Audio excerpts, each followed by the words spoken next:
আনন্দজি মহারাজের নিকট কৃপা প্রাপ্ত হন ও শ্রী চন্দন লাহিড়ী মহাশয় 1919 সালে পরম পূজ্যপাদ শ্রীমৎ স্বামী বাগীশানন্দজি মহারাজের নিকট মন্ত্র দীক্ষা লাভ করেন।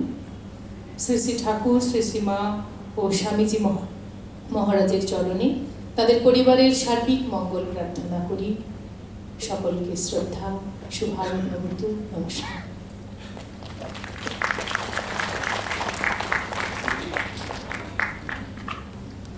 আমরা শুনলাম লাবণ্য লাহিড়ী সম্পর্কে কিছু কথা।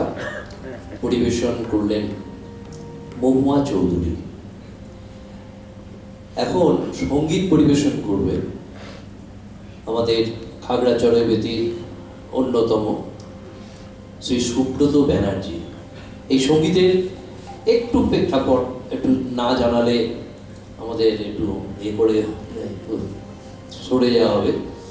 মহারাজ একটি লেখা পাঠিয়ে দিলেন সুব্রত ব্যানার্জির কাছে, দিয়ে বললেন এই লেখাটার উপরে সুব্রত তুমি একটু সুরারোপ করে গানটাকে গান করতে পারো। তা মহারাজ সেই লেখা পাঠানোর পরে সুব্রত বেশ কয়েকদিন ধরে সেই গানটা সুরারোপিত করেছে এবং মহারাজ বললেন যে ওই 10 তারিখেই আজকের দিনটিতে ওই গানটি তুমি উদ্বোধন করবে রবীন্দ্র সদন মঞ্চে। তা আমাদের সৌভাগ্য, সেই গানের কথা স্বামী জ্ঞানালোকানন্দ মহারাজ সুরারোপ করেছেন আমাদের প্রিয় সুব্রত ব্যানার্জি। আসুন আমরা সেই গানটা শুনি। হর পাপ হর ক্লেশ হর শোক হর দুঃখ হর রোগ হর ক্ষোভ হর মারি হর প্রিয়া। ওহে ঈশান বাজাও ঈশান দানব নাশী ওরাও ঈশান।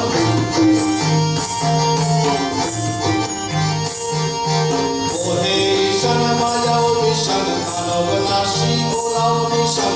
অট্টহাসি অসুর নাশী জগ জগের চূড়া হইয়া। অট্টহাসি অসুর নাশী জগ জগের চূড়া হইয়া। হর লোভ হর ক্ষোভ হর মারি হর প্রিয়া। হর পাপ হর ক্লেশ হর শোক হর দুঃখ হর লোভ হর ক্ষোভ হর মারি হর প্রিয়া।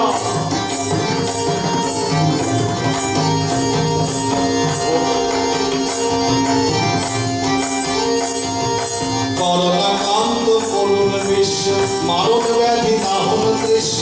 করোনা কান্ত করুণ বিশ্ব মারণ ব্যাধি দাহন দৃশ্য। সহন কঠিন দানব হাস্য নীরবে মাত রহিবে চাহিয়া। সহন কঠিন দানব হাস্য নীরবে মাত রহিবে চাহিয়া।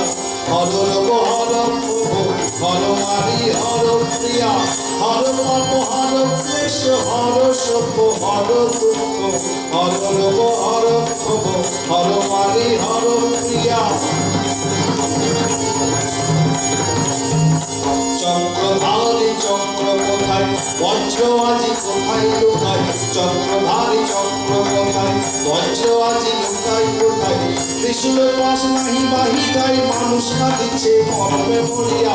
ত্রিশূলের পাশ নাহি বাহিদায় মানুষ কাঁদিছে মরবে মরিয়া। হর রোগ হর ক্ষোভ হর মারি হর প্রিয়া।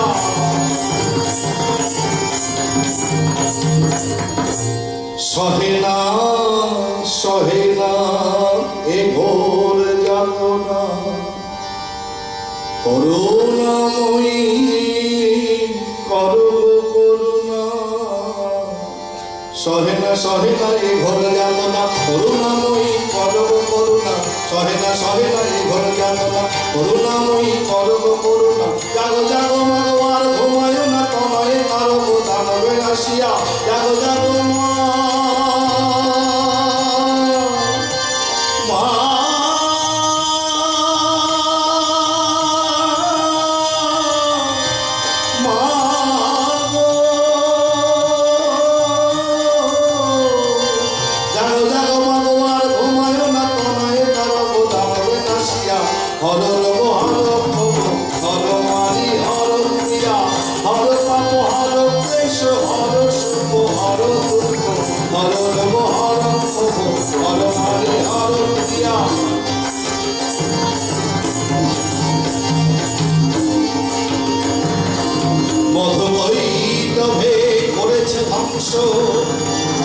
মহিষাসুর হয়েছে বিনাশ, আর চন্দ্রমুণ্ড শুম্ভ নিশুম্ভ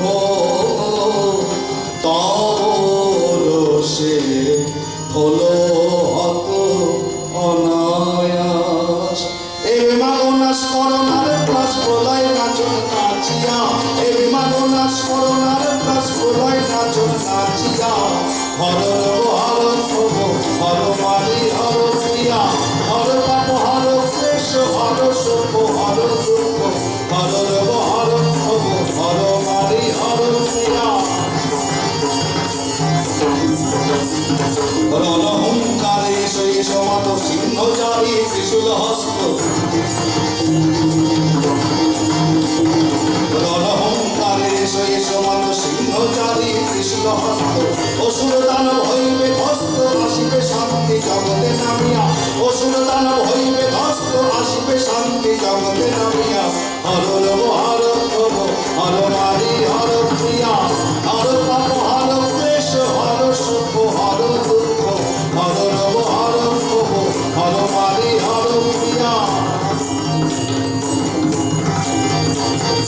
মঙ্গল শাক উঠিবে বাজিয়া হর্ষ মামল পুলকিত হইয়া, মঙ্গল শাক উঠিবে বাজিয়া হর্ষ মামল পুলকিত হইয়া, জনগণ সব নাচিবে গাহিয়া তোমার চরণ চাহিয়া, জনগণ সব নাচিবে গাহিয়া তোমার চরণ চাহিয়া। হর হর প্রভ হর মারি হর প্রিয়া, হর পাপ হর ক্লেশ হর সুখ হর দুঃখ, হর হর প্রভ হর মারি হর প্রিয়া। হর পাপ হর ক্লেশ হর সুখ হর দুঃখ,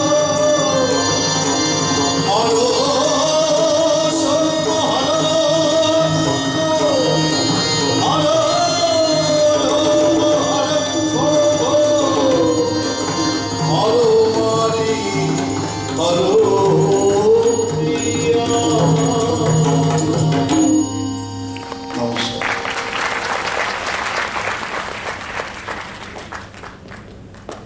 শুনলাম সুব্রত ব্যানার্জির কণ্ঠে আমাদের মহারাজের কথা, যে গান, সেই গান আমরা শুনলাম।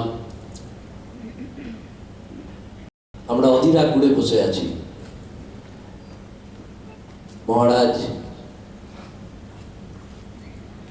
জ্ঞান লোকানন্দ মহারাজ তিনি আমাদের আশীর্বাণী শোনাবেন। তার আজকের বিষয় শ্রীরামকৃষ্ণ পরিমণ্ডলে ভক্তবৃন্দের দায়িত্ব ও কর্তব্য। এই বিষয়ের উপরে তিনি আমাদের আশীর্বাণী শোনাবেন। এই লাবণ্য লাহিড়ী স্মারক বক্তৃতার এটাই হচ্ছে আমাদের মূল উদ্দেশ্য। মহারাজ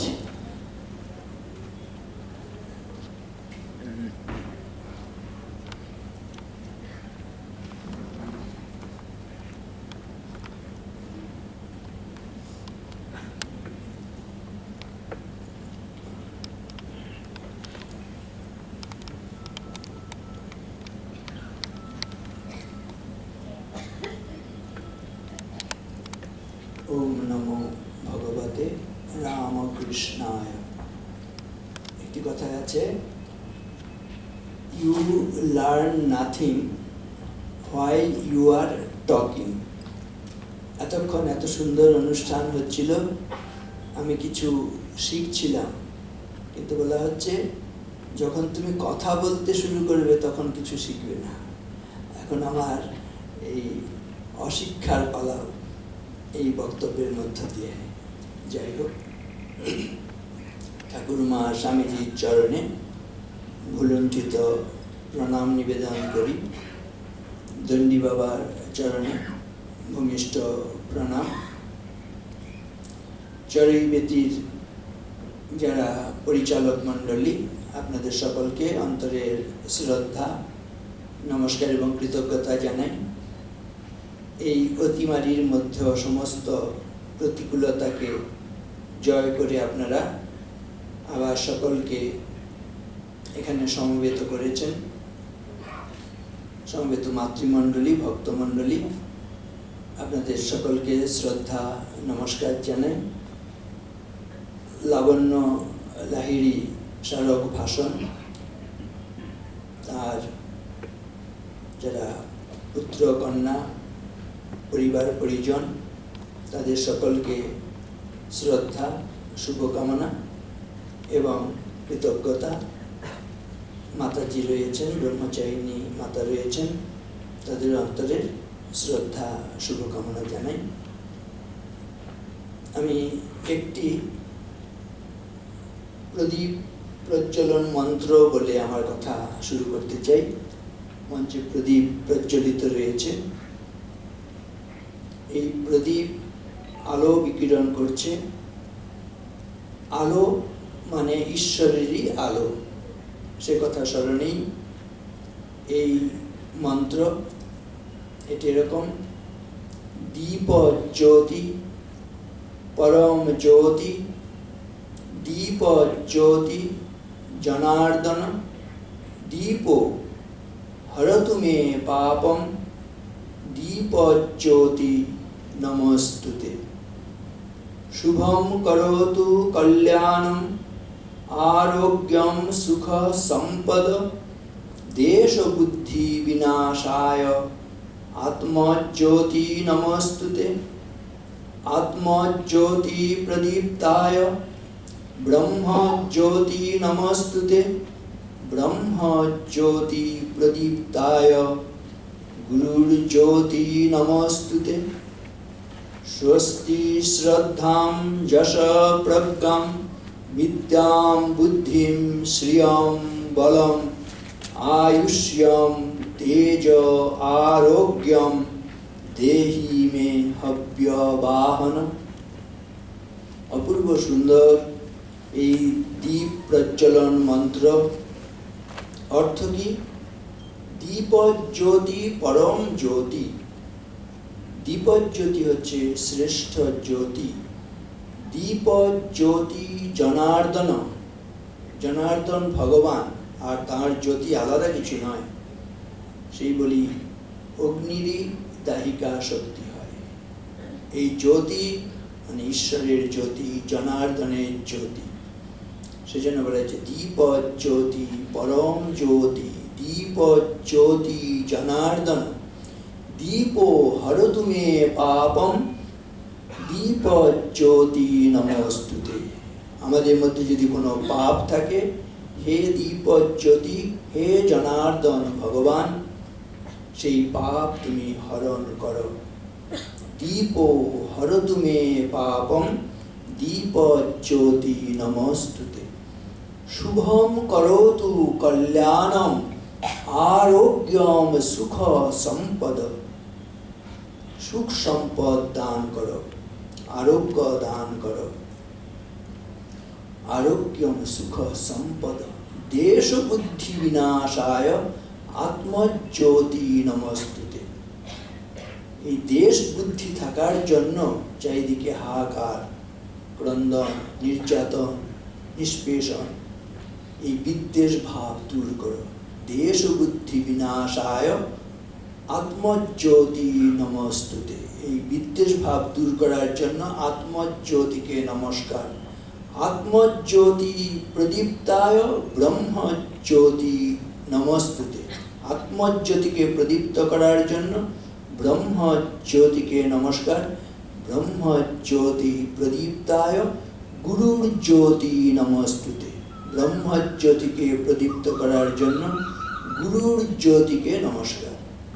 এই যুগে গুরু ইষ্ট ভগবান শ্রী রামকৃষ্ণ, তার সম্বন্ধে বলা হয় সংসারার নব ঘোরে য কর্ণধার স্বরূপকঃ, নমস্তু রামকৃষ্ণায় তস্मै শ্রী গুরবে নমঃ। সংসার সমুদ্রে যিনি কর্ণধার স্বরূপ, গুরুরূপী সেই শ্রীরামকৃষ্ণকে প্রণাম। আর সেই অগ্নি দেবতার কাছে কি প্রার্থনা করা হয়েছে?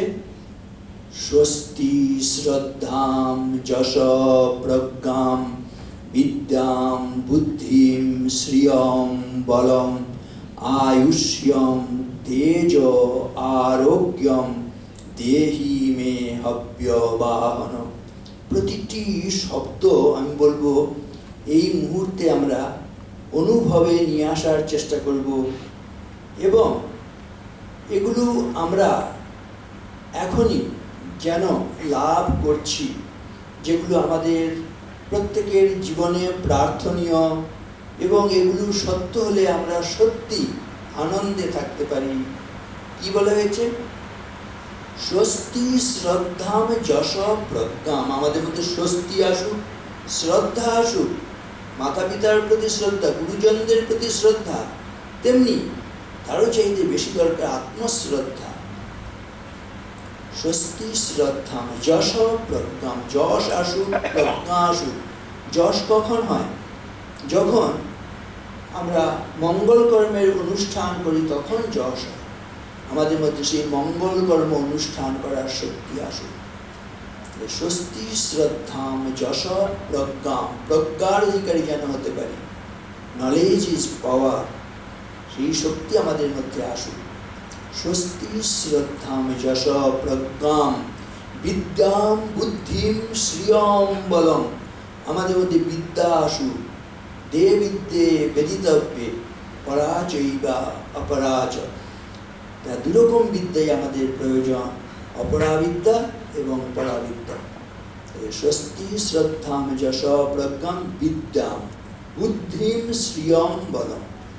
ইয়া দেবী সর্বভূতেষু বুদ্ধিরূপেণ সংস্থিতা। যদি বুদ্ধিটা আমাদের ঠিক থাকে দেখবেন সব মঙ্গল।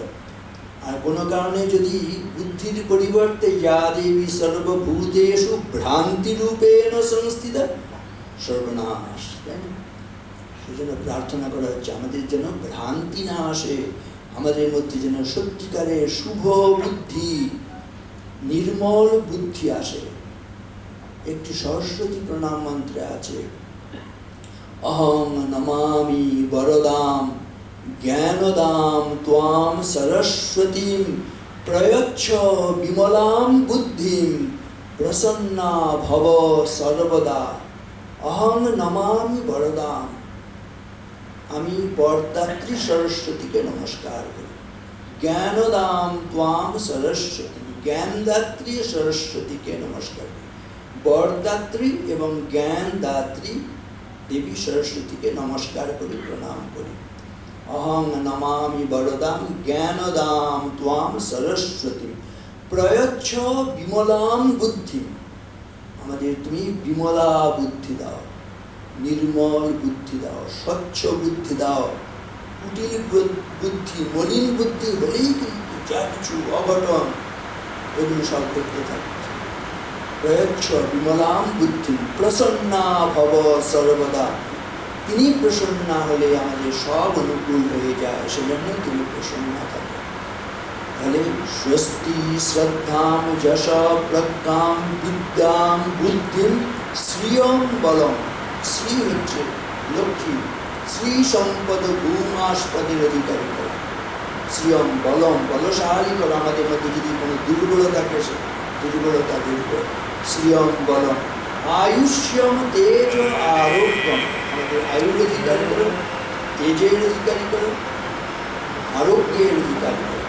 আয়ুষ্যম তেজ আরোগ্যম দেহি মে হব্যবাহন। অপূর্ব সুন্দর কথা। আবার বলছি, স্বস্তি শ্রদ্ধাম যশ প্রজ্ঞাম বিদ্যাম বুদ্ধিম শ্রিয়ম বলম আয়ুষ্যম তেজ আরোগ্যম দেহি মে অব্যবাহন। আর প্রথম যেটি দীপ প্রজ্বলন মন্ত্র বলেছিলাম, আবার বলছি, দীপ জ্যোতি পরম জ্যোতি দীপ জ্যোতি জনার্দন দীপ হরতু মে পাপম দীপ জ্যোতি নমস্তুতে। শুভম করোতু কল্যাণম आरोग्यम सुख संपद देश बुद्धि विनाशाय आत्मज्योति नमस्तुते। आत्मज्योति प्रदीप्ताय ब्रह्मज्योति नमोस्तुते ब्रह्मज्योति प्रदीप्ताय गुरुज्योति नमोस्तुते। श्री गुरुरूपी भगवान श्री रामकृष्ण के प्रणाम। আজকে আলোচনার বিষয় রাখা হয়েছে শ্রীরামকৃষ্ণ পরিমণ্ডলে ভক্তবৃন্দের দায়িত্ব ও কর্তব্য। জীবনের উদ্দেশ্য সম্বন্ধে শ্রীরামকৃষ্ণদেব বলছেন, মনুষ্য জীবনের উদ্দেশ্য ঈশ্বর লাভ। এই ভক্তবৃন্দের দায়িত্ব বলবো একই, কর্তব্য একই, লক্ষ্যে আমাদের এগিয়ে যাওয়া, যাতে আমাদের সেই পরম বস্তু প্রাপ্তি হয়। এ সম্বন্ধে আমাদের সময় নিয়ে একটু ভাবতে হবে। দিন যায় ক্ষণ যায় সময় কাহারও নয়, বেগে ধায় নাহি রহে স্থির, সহায় সম্পদ বল সকলে ঘুচায় কাল, আয়ু যেন শৈবালের নীল। আমাদের জীবন সম্বন্ধে একটু ভাবতে হবে। সময় চলে যাচ্ছে। আয়ুর নশ্যতি পশ্যতাম প্রতিদিনম, জাতি ক্ষয়ম যৌবনম, প্রত্যায়ান্তি গতা পুনর্ন দিবসা, কালো জগদ ভক্ষক, লক্ষ্মী স্তোয় তরঙ্গ ভঙ্গ চপলা, বিদ্যুচ্চলম জীবনম, তস্মান মাম শরণাগতম শরণদ ত্বম রক্ষ রক্ষাধুনা। সচেতন করে দেওয়া হচ্ছে। আয়ুর নশ্যতি পশ্যতাম প্রতিদিনম, প্রতিদিন দেখছি আয়ু নাশ হচ্ছে। আয়ু সূর্য মোর বহিতেছে পাটে, কোথা ব্রহ্মময়ী এসো তুমি ছুটে। আয়ুর নশ্যতি পশ্যতাম প্রতিদিনম, জাতি ক্ষয়ম যৌবনম, যৌবন ক্ষয় প্রাপ্ত হচ্ছে। জাতি ক্ষয়ম যৌবনম, প্রত্যায়ান্তি গতা পুনর্ন দিবসা, যে দিবসটা চলে যাচ্ছে সেটা কিন্তু আর প্রত্যাগমন করবে না। কোনো তপস্যায় কোনো মূল্যেই আমি আপনি সেই দিনটাকে আর ফিরিয়ে আনতে পারবো না, যে দিনটা অতিবাহিত হয়েছে। সেজন্য বলা হচ্ছে প্রত্যায়ান্তি গতা পুনর্ন দিবসা, কালো জগৎ ভক্ষক, কাল কিন্তু জগৎকে গ্রাস করছে। কালো জগৎ ভক্ষক, লক্ষ্মী স্তোয় তরঙ্গ ভঙ্গ চপলা, ধন সম্পদ এগুলো বলছে তোয় তরঙ্গ ভঙ্গ চপলা, তরঙ্গ সমুদ্রের ঢেউ উঠছে আর পড়ছে। ধন সম্পদ আজ আছে কাল নেই। লক্ষ্মী স্তোয় তরঙ্গ ভঙ্গ চপলা, বিদ্যুৎ চলম জীবনম, বিদ্যুতের ঝলকের মতন এক্ষুনি জীবন আছে। আমি শিওর বলতে পারবো না আমি আমার বক্তব্য এখানে শেষ করতে পারবো। মহামান্য রাষ্ট্রপতি এপিজে আব্দুল কালাম তার বক্তব্য শেষ করতে পারেননি, মঞ্চে ঢলে পড়েছিলেন, আমরা দেখেছি চোখের সামনে। বলা হচ্ছে বিদ্যুৎ চলম জীবনম, তস্মান মাম শরণাগতম শরণদ ত্বম রক্ষ রক্ষাধুনা। সেই জন্য সেই জগন্মাতা ঈশ্বর ভগবান তিনি যদি রক্ষা না করেন কোনো রক্ষার উপায় নেই। এই কথাগুলো আমাদের প্রথম থেকে ভেবে তূর্ণম যাতে নপতেদ অনুমৃত্যু যাবৎ নিঃশ্রেয়সায় খলু। বলা হচ্ছে নিঃশ্রেয়সায়, মুক্তির জন্য আমাদের তূর্ণম যাতে দ্রুত, যা কিছু করার দ্রুত করতে হবে। লব্ধ্বা সুদুর্লভমিদম বহু সম্ভবান্তে, মানুষ্যম অর্থদম অনিত্যমপিহ লোকে, তূর্ণম যতেত নপতেদ অনুমৃত্যু যাবৎ নিঃশ্রেয়সায় বিষয় খলু সর্বত্র স্যাৎ। এই বিষয় ভোগ যে কোনো জন্মে আপনি পাবেন। 84 লক্ষ জনি ভ্রমণ করে মনুষ্য জীবন লাভ করেছি। এই সমস্ত ভোগের পরে আমরা এই মনুষ্য জীবন পেয়েছি। সব জীবনে ইতর প্রাণী সব জায়গায় ভোগের বস্তু পেয়েছি। মনুষ্য জীবনে এসে শুধু ভোগ নিয়ে থাকবো, সেটা হচ্ছে লব্ধ্বা সুদুর্লভম, অত্যন্ত দুর্লভ, শুধু দুর্লভ না সুদুর্লভ এই মনুষ্য জীবন। লব্ধ্বা সুদুর্লভমিদম বহু সম্ভবান্তে, অনেক অনেক জন্মের পরে এই মনুষ্য জীবন পেয়েছি। লব্ধ্বা সুদুর্লভম ইদম বহু সম্ভবান্তে মানুষ্যম অর্থদম অনিত্যম অপিহ লোকে। এই অনিত্য জগতে এমন দুর্লভ মানুষের জীবন পেয়েছি। তো মানুষের জীবন লাভ করেও আমরা মানুষের কাজ করি না, পশুর কাজ করি। পশুর কাজ করতে করতে একদিন পশুর মৃত্যুবরণ করি। যে কিনা মানুষ হয়ে জন্মে মানুষের মৃত্যুবরণ করতে পারে না, তার মতন দুর্ভাগা হতভাগা জগতে কেউ আছে? মানুষেও মানুষের মৃত্যুবরণ করি না, পশুর জীবন যাপন করতে করতে একদিন পশুর মৃত্যুবরণ করি। এর চাইতে হতভাগ্য দশা আর কারো আছে কি? সেটা বলছে প্রত্যহম প্রত্যবেক্ষেত নরশ্চরিতমাত্মন কিন্নু মে পশুভি তুল্যম কিন্নু সৎপুরুষৈরিতি। প্রতিদিন ঘুম থেকে উঠে উঠে তোমার নিজের চরিত্রের দিকে তাকাবে। তুমি যেভাবে জীবন যাপন করছো সেটি মানুষের জীবন যাপন করছো না পশুর জীবন যাপন করছো। প্রত্যহম প্রত্যবেক্ষেত নরশ্চরিতমাত্মন কিন্নু মে পশুভি তুল্যম কিন্নু সৎপুরুষৈরিতি।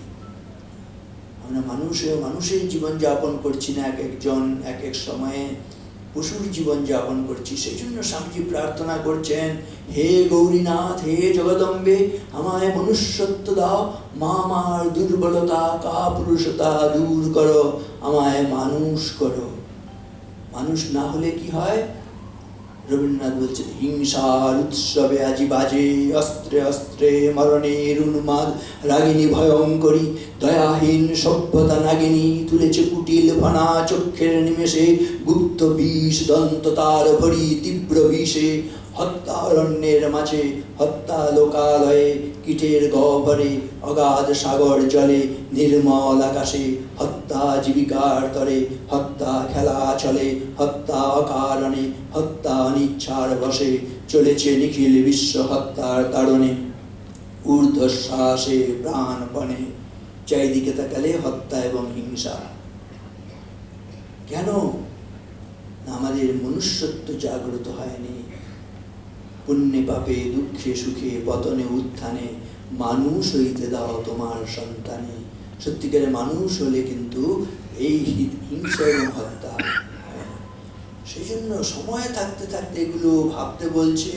শতম জীবিতম অতি অল্পম রাত্রি তস্য অর্ধহারিণী, ব্যাধি শোক জরায় আসৈ অর্ধম তদপি নিষ্ফলম। আমি আপনি যদি 100 বছর বাঁচি, 100 বছর কি পূর্ণাঙ্গভাবে বেঁচে থাকছি আমরা? একটু চিন্তা করবেন, রাত দিন সমান। 100 বছর বাঁচলে 50 বছর রাতে কেটে যাচ্ছে। আমরা কি এ নিয়ে ভাবি? একদম ভাবি না। কিরকম ভাবে সময় অপচয় হচ্ছে। Time wasted is life wasted, time investment is life, time management is life investment. সেই জন্য ওই সময় নিয়ে আমাদের ভীষণ ভাবতে হবে। শতম জীবিতম অতি অল্পম, 100 বছর যদি বাঁচি সেটা মহাকালের তুলনায় অতি অল্প। শতম জীবিতম অতি অল্পম। কবে থেকে কাল শুরু হয়েছে, কবে গিয়ে কাল শেষ হবে আমরা জানি না। মহাকালের তুলনায় 100 বছর যদি বাঁচি সেটা অতি অল্প বলছি। শতম জীবিতম অতি অল্পম রাত্রি তস্য অর্ধ হারিণী, অর্ধেকটা রাত্রে চলে যাচ্ছে, 50 বছর এতেই শেষ। ব্যাধি শোক জরা আসে, ব্যাধি আছে, শোক আছে, জরা মানে পার্থক্য আছে। এর আগে তো আবার শৈশব ছিল। শৈশবটা কেমন কেটেছে? অজ্ঞানোপহত বাল্যে যৌবনে মদনাহত, শেষে কলত্র চিন্তার্থ কিং করতু কদাচন। অজ্ঞানে কেটে গেছে বাল্যকালটা। যৌবনে গিয়ে আমরা ইন্দ্রিয় তাড়নায় ভুগছি। যৌবনে মদনাহত, শেষে কলত্র চিন্তার্থ, শেষকালটা এসে পুত্র কন্যা স্ত্রী নাতি পুতি এদের নিয়ে ভাবছি। আমরা স্ত্রী পুত্র কন্যা নাতি পুতি নিয়ে ভাবছি যে আমি না থাকলে কি হবে। কিন্তু জানেন সেই নাতি পুতি পুত্র কন্যা কি ভাবছে? গুরুটা কবে বিদায় হবে, আমরা একটু ভালো থাকি। এটাই জগৎ। মানুষ মনুজ ব্যাঘ্র সাভিলাষা সুতান প্রতি লোভাত প্রত্যুপকারায় নন্যেতে কিং ন পশ্যসি। জগৎ চিত্রটা সম্বন্ধে আগে ভাবতে হবে। এই যে মা বাবার স্নেহ এত নির্মল, কিন্তু তাদের মধ্যেও বলছে, চণ্ডীতে বলছেন, মানুষা মনুজ ব্যাঘ্র সাভিলাষা সুতান প্রতি লোভাত প্রত্যুপকারায়, লোভের বশবর্তী প্রত্যুপকার পাবে বলে মাতা পিতা পর্যন্ত সন্তানকে লালন পালন করছে। এত নিঃস্বার্থ মা বাবার ভালোবাসা, তা সত্ত্বেও বলছে। সেজন্য নরেন্দ্রনাথ বলছেন, শ্রীরামকৃষ্ণ একা ভালোবাসতে জানতেন, অন্য সকলে স্বার্থ সিদ্ধির জন্য সংসারে ভালোবাসার ভান মাত্র করে। সংসারের স্বরূপটা জানতে হবে। বলছে, ষড়েতে হি অবমান্যন্তে নিত্যম পূর্বোপকারিণম আচার্যম শিক্ষিতা শিষ্যা কৃতদারাংশ্চ মাতরম নারীং বিগত কামাশ্চ কৃতার্থাশ্চ প্রযোজকম নাবং নিস্তীর্ণ কান্তারা আতুরাশ্চ চিকিৎসকম। 6 জন ব্যক্তির উদাহরণ দিয়ে বলছে, দেখবেন, মিলিয়ে নেবেন। 6 জন ব্যক্তি উপকার পেয়ে উপকারীকে অস্বীকার করে। একে প্রথমেই বলছে যে শিক্ষকরা এত শ্রদ্ধা সম্মান পান, কিন্তু এমন কোনো শিক্ষক খুঁজে পাবেন যাকে কোনো না কোনো দিন তার ছাত্ররা অপমান করেনি। সেটা হচ্ছে আচার্যম শিক্ষিতা শিষ্যা। এমন কোনো গুরু পাবেন তার শিষ্যরাই কোনো না কোনো দিন গুরুর অপমান করেনি, পাওয়া যায় না জগতে। আচার্যম শিক্ষিতা শিষ্যা কৃতদারাংশ্চ মাতরম। ছেলেরা মাকে বলছে ভালোবাসে, কিন্তু কৃতদার হলে, দ্বার পরিগ্রহ করলে, বিয়ে করলেই যেন ছেলের মাথাটা কেমন ঘুরে যায়। তখন আর ওই মায়ের দিকে আগের মতন সেই শ্রদ্ধা সম্মান থাকে না, তার মন যেন কোথায় চলে যায়। কৃতদারাংশ্চ মাতরম নারীং বিগত কামাশ্চ।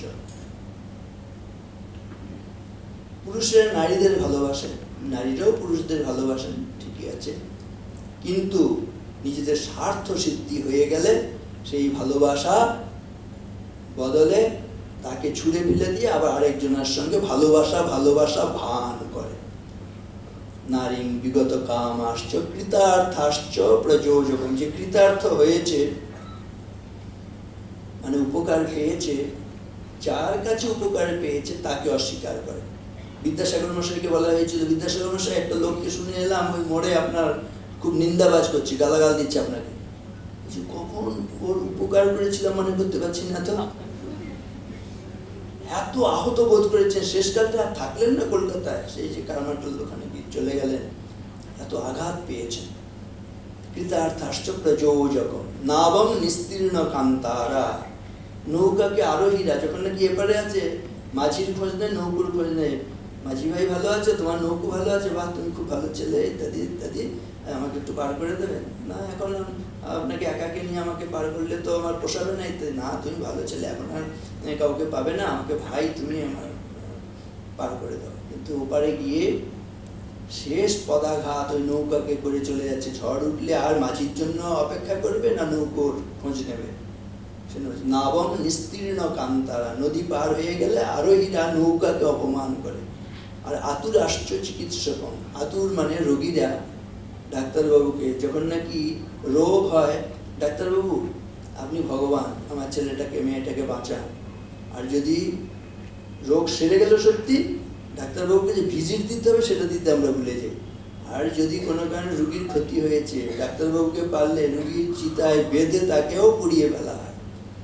এই হচ্ছে জগৎ। কিরকম একটা জ্বলন্ত উদাহরণ দেওয়া হচ্ছে সমাজ চিত্রটা। এটা বুঝে নিয়ে তুমি তোমার কর্তব্য ঠিক করে, এই যে রামকৃষ্ণ পরিমণ্ডল ভক্তবৃন্দের দায়িত্ব কর্তব্য, আগে জগৎটা জেনে জগৎটার প্রতি আমার দৃষ্টিভঙ্গি কি হবে সেটা স্থির করতে হবে। তূর্ণম যতেত নপতেদ অনুমৃত্যু যাব নিঃশ্রেয়সায়। বিষয় হলো সর্বত্র সার। এই বিষয়ে সব জন্মে পেয়েছি, কিন্তু এরকম পাবো না। সেটা লব্ধ্বা সুদুর্লভমিদম বহু সম্ভবান্তে মানুষ্যম অর্থদম অনিত্যমপিহ লোক প্লবম সুকল্পম গুরু কর্ণধারম। এই গুরু পেয়েছি, শ্রীরামকৃষ্ণের মতন গুরু। তিনি এসছেন জাহাজ নিয়ে, নিজে জাহাজ হয়ে এসছেন উদ্ধার করার জন্য। শ্রীরামকৃষ্ণ হচ্ছেন সেই ব্যক্তিত্ব বলা হচ্ছে কে হরি, কে নারায়ণ, কে ভগবান। অন্য দুঃখে ন যো দুঃখী, যো অন্য হর্ষে ন হর্ষিত, স এব জগতাম ঈশ নররূপ ধরো হরি। অন্য দুঃখে ন যো দুঃখী, যিনি অন্যের দুঃখে দুঃখী মানে আমাদের দুঃখে দুঃখী। যো অন্য হর্ষে ন হর্ষিত, যিনি অন্যের আমাদের হর্ষে মানে আনন্দে আনন্দিত, আমাদের দুঃখে দুঃখী হয়ে আমাদের আনন্দে আনন্দিত হয়ে শ্রীরামকৃষ্ণ আসেন, বা যখন নাকি অবতার হয়ে আসেন, ওই বিশ্বের ক্রন্দন বিচলিত নারায়ণ আঁখি তার অশ্রুতে ভরিল, গোলকে হলো না ঠাঁই, শিবজটা বাহিতাই শতধারা ধরণীতে ঝরিল। এই বিশ্বের ক্রন্দন ঘুচাবার জন্য আমি যাই, তুমিও ধরায় নেমে এসো। শ্রীরামকৃষ্ণ সেই শিশুর বেশ ধরে শুধু নিচে এলেন না, সপ্ত ঋষির এক ঋষি গলা জড়িয়ে ধরে তাকে বললেন, হ্যাঁ তিনি এলেন, আমি এসেছি, সৌভাগ্য আমার, পরম সৌভাগ্য, যেখানে শিবাবতার স্বামীজি সেখানে আবির্ভূত হয়েছিলেন, যুগ দেবতার আকুতি তার প্রার্থনায় সেখানে। কেন? ওই বিশ্বের ক্রন্দন বিচলিত নারায়ণ আঁখি তার অশ্রুতে ভরিল, গোলকে হলো না ঠাঁই, শিবজটা বাহিতাই শতধারা ধরণীতে চলিল। এসে শ্রীরামকৃষ্ণ সাধনা করলেন, জগন্মাতার উপাসনা করলেন। আমরা জানি আরো একটা দিন চলে গেল, মা দেখা গেলেন না, কি হবে তাহলে এই জীবন রেখে?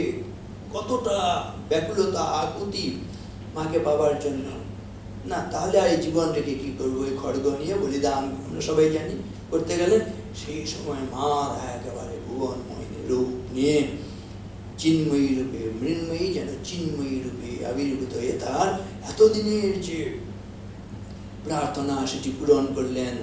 ওই ধন্যোহম কৃতকৃতোহম বিমুক্তোহম ভবগ্রহাৎ নিত্যানন্দ স্বরূপোহম পূর্ণোহম ত্বদনুগ্রহাৎ যং লব্ধ্বা চাপরম লাভম মন্যতে নাধিকম তত যস্মিন স্থিতো ন দুঃখেন গুরুণাপি বিচাল্যতে। সেই অবস্থা লাভ করলেন যেটা জন্যে স্তব্ধ ভবতি, কৃতকৃত্য ভবতি, তৃপ্ত ভবতি। যে অবস্থা লাভ করলে আর কোনো কিছু লাভ করার থাকে না, যে অবস্থা পেলে আর গুরুতর দুঃখ কাউকে বিচলিত করতে পারে না। আনন্দ আনন্দ আনন্দ কেবল শ্রীরামকৃষ্ণ আনন্দ একেবারে। কিন্তু আনন্দ কি তার বেশিক্ষণ থাকলো? যে মুহূর্তে তিনি ওই সমাজের দিকে তাকালেন, কলকাতার দিকে তাকালেন, বলছেন কলকাতার মানুষগুলো তো পোকার মতন কিলবিল করছে, এদের কি হবে? ওই ডাকছেন, ওরে তোরা কে কোথায় আছিস আয়। কিন্তু আমরা ডাক শুনছি না। শ্রীরামকৃষ্ণ কিন্তু ছাড়বার পাত্র না। ওই আমি তো তোমারে চাহিনি জীবনে, তুমি অভাগারে চেয়েছ, আমি না ডাকিতে হৃদয় মাঝারে নিজে এসে দেখা দিয়েছ। শ্রীরামকৃষ্ণ যখন নাকি দেখলেন যে কলকাতার মানুষগুলো আসছে না, তিনি কলকাতার পথে পথে যাচ্ছেন, আপ্যায়িত হয়ে গেছেন কি? মোটেই নয়, বরং ব্যঙ্গ বিদ্রুপ হয়েছেন। দেখ দেখ কে যাচ্ছে, ওই পরমহংস যাচ্ছে, প্যাঁক প্যাঁক প্যাঁক প্যাঁক বলে তাকে হচ্ছে ব্যঙ্গ বিদ্রুপ করেছেন।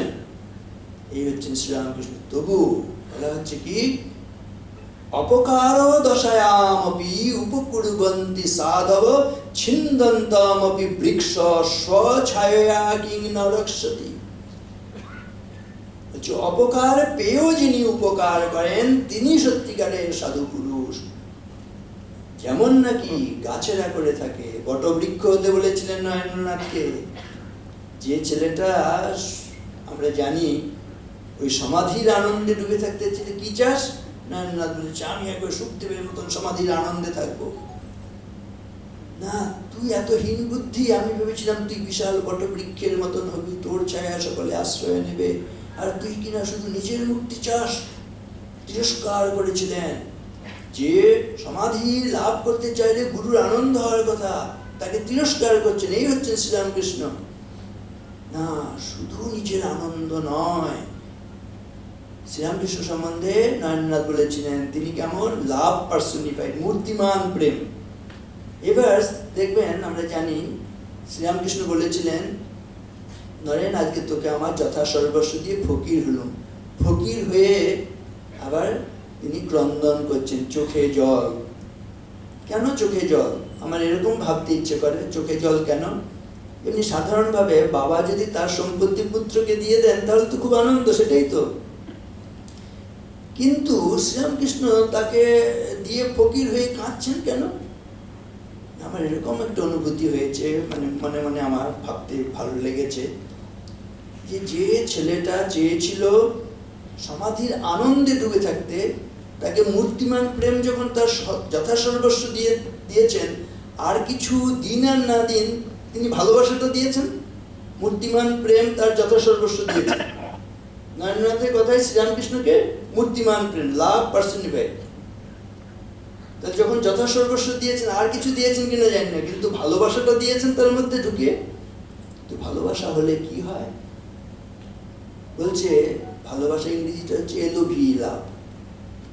L for lake of sorrow, O for ocean of tears, V for valley of death, E for end of life. শ্রীরামকৃষ্ণের চোখে কেন জল? মায়েরা এটা ভালো করে বুঝতে পারবেন। ভালোবাসা তো মায়েদের সবচেয়ে সন্তানের প্রতি, যে কোনো মা। বলছি এর শর্তটা কি, সংজ্ঞাটা কি ভালোবাসা? Love gives and forgives. মা নিজেকে একেবারে সন্তানের জন্য উজাড় করে দেন, আর সন্তান যদি ভুলও করে, একটু অন্যায় করে, মা ফরগিভস। ভালোবাসা যেখানেই যাই হোক না কেন, এখনকার দিনে আবার খুব কলেজ টলেজে গেলে বলছে লাভ এট ফার্স্ট সাইট। প্রথম দর্শনে বলছে প্রেম হয়ে যায়, কিন্তু লাভ এট ফার্স্ট সাইট যত না সত্য, তার চাইতে ডিভোর্স এট ফার্স্ট ফাইট। প্রথম দর্শনে প্রেম যত না হয়, তার চাইতে ডিভোর্স এট ফার্স্ট ফাইট, এটাই আরো বেশি সত্য। কেন? সত্যিকারের ওই যে লাভের যে সংজ্ঞা, শর্ত, সেটা পূরণ হয়নি। গিভস এন্ড ফরগিভস হয়নি। ভালোবাসা হলে যায়, যে কোনো ভালোবাসা, ভালোবাসার পাত্রের জন্য পুরো নিজেকে উজাড় করে দেয়া হবে। ভালোবাসার পাত্র ভুল করলে তাকে ক্ষমার দৃষ্টিতে দেখবেন, যেটা মা করেন সন্তানের জন্য। যে কোনো ভালোবাসায় সত্যিকারের ভালোবাসা হচ্ছে সেটা নিজেকে উজাড় করে দেয়া, ভালোবাসার পাত্র ভুল করলে ক্ষমার দৃষ্টিতে দেখা। কিন্তু এর বিপরীতটা চলছে। ওই প্রেম প্রেম বলা হচ্ছে, প্রেমের নামে প্রতারণা চলছে। লাভের নামে বলা হচ্ছে লাভের ঠিক বিপরীতটা, সেলফিশনেস। সেলফিশরা কি করে? Self gets and forgets. স্বার্থপরতার সংজ্ঞাটা কি? স্বার্থপরেরা কি করে? শুধু পেতে চায়, আমি শুধু ভালো থাকবো। কেন প্রেম করছে? না, আমাকে শুধু যত রকম ভাবে সেবা করবে, শান্তি দেবে, আনন্দ দেবে, শুধু পাবো। গেটস, পরে ফরগেট, যার জন্য সংসারগুলো ভেঙে যাচ্ছে। শ্রীরামকৃষ্ণের কাছে আসতে হবে, স্বামীজির কাছে আসতে হবে, যদি শান্তি পেতে হয়, আনন্দ পেতে হয়। ভুলিও না তোমার বিবাহ, তোমার ধন, তোমার জীবন ইন্দ্রিয় সুখের, নিজের ব্যক্তিগত সুখের জন্য নয়। যে বিবাহটা শুধুমাত্র ইন্দ্রিয় সুখের, ব্যক্তিগত সুখের, সেটা বেশি দিন টিকবে না। ভুলিও না তুমি জন্ম হইতেই মায়ের জন্য বলি প্রদত্ত। এই কথাও যতক্ষণ না আমরা মানছি, ততক্ষণ পর্যন্ত কিন্তু মুক্তি নেই। এই জায়গায় আসতে হবে। শুধু ব্যক্তিগত, যে কেচিৎ দুঃখিতা লোকে সর্বেতে সসুখেচ্ছয়া। এই যে আমরা দুঃখ পাই কেন? সসুখ, শুধু স্বার্থপর। স্বার্থপরদের দুঃখ হবেই।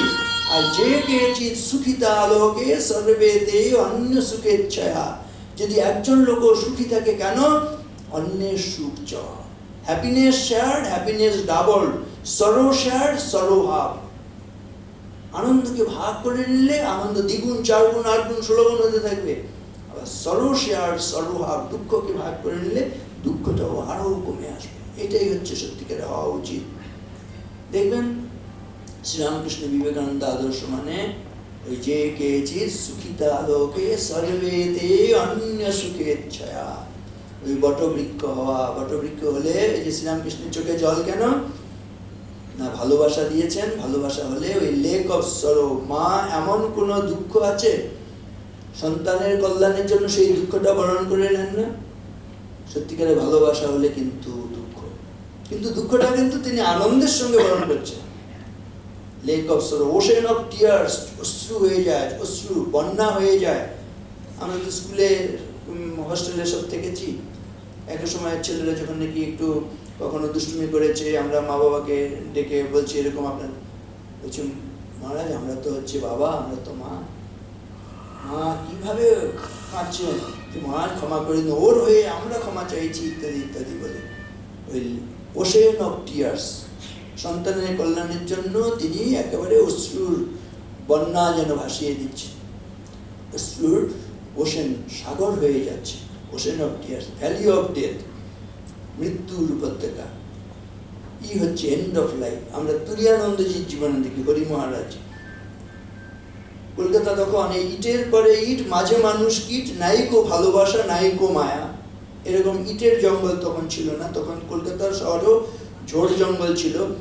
সেখানে দেখা গেছে একটা পাগলা শেয়াল, সে ছুটে আসছে, আর শিশুপুত্রকে সম্ভবত হয়তো শীতের দিন হবে, ওই উঠোনের মধ্যেই শিশুপুত্র তিনি ছিলেন, মা ঘরকন্যার কাজ করছেন। হঠাৎ দেখলেন ওই শেয়ালটা হচ্ছে এক তীব্র বেগে ছুটে আসছে, আক্রমণ করতে যাচ্ছে শিশুটাকে।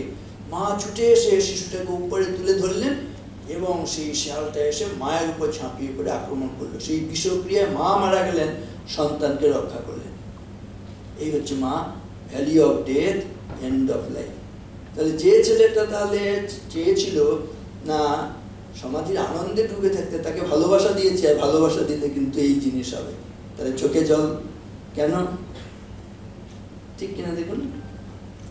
লাভ হচ্ছে লেক অফ সরো, ও হচ্ছে ocean of tears, valley of death, end of life. ওই যে বটবৃক্ষ হলো, বটবৃক্ষ হতে বলেছেন, বটবৃক্ষ নিজে না হয়ে কি অন্যকে বটবৃক্ষ হতে বলেছেন? নিজে বটবৃক্ষ ছিলেন বলেই নয়নকে বলেছেন তুই বটবৃক্ষ হবে। বটবৃক্ষ হলে কি হয়? ওই যে অপকার দশায়ামপি উপকুর্বন্তি সাধব, অপকার পেয়েও উপকার করে। গাছের দিকে তাকান, আমরা সব সময় তাকে কাটছি, ছাঁটছি, অত্যাচার করছি, ধ্বংস করছি। যে ঘাতক এসে গাছটাকে কাটছে, যতক্ষণ গাছটা দাঁড়িয়ে থাকতে পারছে ততক্ষণ সেই ঘাতককে ফল, ফুল, ছায়া, অক্সিজেন দিয়ে তার মঙ্গল সাধন করছে। যখন নাকি গাছে এসে কেউ ঢিল ছোড়ে, ঢিল ছুড়লে কি গাছ পাটকেল ছোড়ে? কোনোদিন দেখেছেন? আর যে গাছের ফল যত বেশি হবে সে গাছে বেশি ঢিল পড়বে, যে গাছের ফল বেশি মিষ্টি হবে সে গাছে আরো বেশি ঢিল পড়বে। The most bearing tree gets most stones. তাহলে বটবৃক্ষ যত ভালো গাছ হবে তত সেখানে বেশি ঢিল পড়বে, আর সেই ঢিলে ঢিলে জর্জরিত হবে। বটবৃক্ষ হলে তাহলে কষ্ট হবে কিনা, যন্ত্রণা হবে কিনা? এই যে আমাদের আলোচ্য বিষয়, দেখুন ভক্তবৃন্দের দায়িত্ব, কর্তব্য। আমরা যদি সত্যি শ্রীরামকৃষ্ণের সন্তান বলে মনে করি, যেমন নাকি বলেছিলেন নয়ন বটবৃক্ষ হবে, নয়নের অনুসারী আমরাও বটবৃক্ষ হতে হবে। আর হলে কিন্তু এই কষ্টটাকে বরণ করে নিতে হবে। Lake of sorrow, ocean of tears, valley of death, end of life. আমাদের এই হচ্ছে উত্তরাধিকার। রামকৃষ্ণের চেলা, স্বামীজির চেলা হওয়া মানে যেমন তেমন নয়, বটবৃক্ষ হওয়া। বটবৃক্ষ হলে কি হয় শুধুমাত্র এটুকু বলি, আমার কথা শেষ করি। মূলম ভুজঙ্গই শিখরম বিহঙ্গই শাখাম প্লবঙ্গই কুসুমানি ভৃঙ্গই আশ্চর্যমে তৎ খলু চন্দনস্য পরোপকারায় সতাম বিভূতয়। গাছেদের কথা চিন্তা করুন। গাছের মূলম ভুজঙ্গই, মূলের কাছে গর্ত থাকে। গর্তে যখন সাপ প্রবেশ করতে যায়, গাছ বলে তুমি বিষধর সাপ, আমার ওই মূলের নিকটবর্তী ওই গর্তে তোমাকে আমি স্থান দেবো না, আশ্রয় দেবো না। ওই বিষধর সাপকেও হচ্ছে গাছ আশ্রয় দিচ্ছে তার ওটরে বা তার ওই মূলের কাছে। মূলম ভুজঙ্গই, ভুজঙ্গ মানে সাপ, সাপকে আশ্রয় দিচ্ছে। মূলম ভুজঙ্গই, শিখরম বিহঙ্গই, শিখর হচ্ছে চূড়া, বিহঙ্গ মানে পাখি, পাখিরা এসে গাছের চূড়ায় আশ্রয় পাচ্ছে কিনা। শিখরম বিহঙ্গই, শাখাং লবঙ্গই, শাখা হচ্ছে ডাল, লবঙ্গ মানে হচ্ছে কাঠবিড়ালি, বানর, হনুমান যারা শাখায় বাস করে। শাখাং প্লবঙ্গই, এই প্লবঙ্গ কথা দিয়ে এই শাখা জীবী প্রাণী তাদেরকে নির্দেশ করা হচ্ছে। শাখাং প্লবঙ্গই, কুসুমানি ভৃঙ্গই, কুসুম হচ্ছে পুষ্প ফুল, ভৃঙ্গ মানে মৌমাছি, মৌমাছিরা এসে তাদের ফুলে আশ্রয় নিচ্ছে। এবারে দেখুন, শিকড় থেকে শিখর পর্যন্ত এমন কোন জায়গা আছে যেটি দিয়ে গাছ অন্যের সেবা করে না। বটবৃক্ষ হলে, গাছ হলে, আমরা ঠাকুর স্বামীজির অনুসারী, তা আমাদেরও আমাদের যথা সর্বস্ব দিয়ে অন্যের সেবা করা, শিব জ্ঞানে জীবের সেবা, এই আদর্শ দিয়ে গেছে এবং এটাই সাধনা। ভাগবতে আছে, অহম সর্বেষু ভূতেষু ভূতাত্মাবস্থিত সদা তম অবজ্ঞায় মাং মর্ত কুরুতে অর্চা বিড়ম্বনম यो माम सर्वेषु भूतेषु सन्तमात्मानमीश्वरं हित्वार्चां भजते मूढाद् भस्मन्नेव ज्योतिष।